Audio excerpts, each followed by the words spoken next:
On to the third match. I'm sorry for what I said before. A long day. But the third match is Zane using Aqua Force up against Ren, who's using Kagero. Very bad matchup for Aqua Force, but many people know Zane as the person who A, deals with this a lot, and B, knows a lot about Aqua Force, so he might have ways of dealing with this by now. They both start off taking a damage. Ren's is a perfect guard, Zane's is a critical trigger, and Zane has a G assist. And unfortunately for Zane, a lot of those cards are things he really doesn't want to lose. But he really doesn't have a choice in the matter. He's got to lose 2 units from his hand.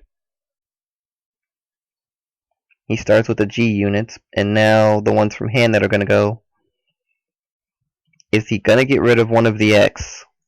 Gets rid of the quintet wall. No, he keeps both the X. And gets rid of the Calamity Tower Wyvern. Interesting decision, because he could have used the Calamity Tower right now if he had kept it.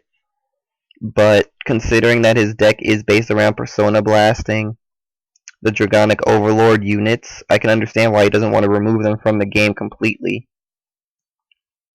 Because I'm going to assume that because he has the Great in his deck, he's running 3 the N, 3 the X, and 2 the Great. Like I said, that's my assumption, I'm not sure. But if that is the case, that means he'd only have the ability to use one one Persona Blast of its skill. Ren takes all the damage, except for the very last one. Tidal Assault had 2 critical, and the restand ability. Ren took the early damage so that he could get a trigger and hopefully use it to guard against the next attack, and that's exactly what happened. Now Ren rides the X, and if Zane doesn't guard, the X's ability can still activate. I mean, if he does guard. But he didn't, and Ren heal triggered for it. So now Ren goes for the Tidal Assault, which Zane blocks with his life.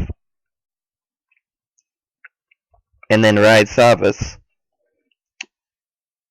Funny enough, Zane actually isn't very used to using Savas, but it's a very strong card. If a fourth battle happens within this turn, and it will,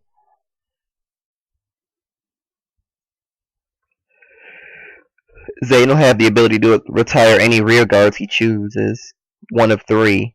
And since Ren only has 1 left, it nullifies the choice. Not to mention, since Tidal Bore hit, its ability activates, giving Zane the ability to draw 1 card, and then Superior Call 1 unit from hand.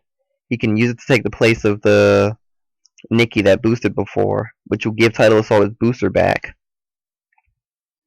And thanks to the draw trigger from before, nope, never mind, he chooses a grade 3. Not a bad decision, actually.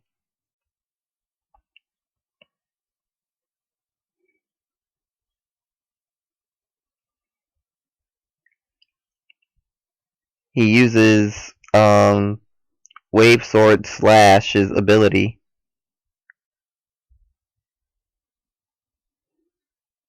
And why did that gain 2,000 power? Oh, it gains 2,000 power because of Wave Sword Slash Max's ability. When it moves 2 units, it gets to choose one of the... It chooses the rear guard, that rear guard gains 2k, then it moves 2 units. That's what happened. Ren Legion got a unit with the X's skill, and now is going for Tidal Assault. Zane is gonna guard, but if he does, he's giving Ren the option to just retire it by other means.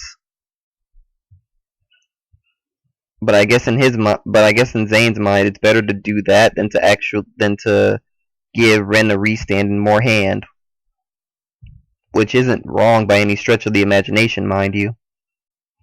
But it is going to die, along with Max, just so that what happened last turn can't be repeated.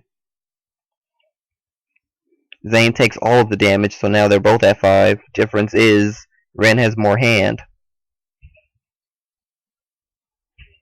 But now Zane uses Legion. I mean, not Legion, but Stride. Brings out Lambros, whose ability only activates on the 4th battle. Of course, he also has the Generation Break starter. He can put it into the Soul, Counterblast 1, and give one unit on the field the ability to restand and gain 2,000 power just by attacking the Vanguard. So by doing that, he will have 4 battles, but he has to exhaust his entire hand just to do it. So he gives the skill to Nikki here, who's going to attack first. He did the Counterblast late, but Nikki attacked twice without boost. Neither of them hit. Tidal Assault hit a rear guard, which didn't hit either, but he attacked the rear guard, so he'd have 2 attacks on the Vanguard with it. He got 2 Savas, but he also got a critical trigger. And unfortunately, Ren doesn't have guard because Tidal Assault still has its restand ability on deck. If Ren was able to heal trigger from there and have guard afterwards, he actually would have won on the next turn, but unfortunately that wasn't the case. Good game, Zane. Good game, Ren. Moving on to the next match.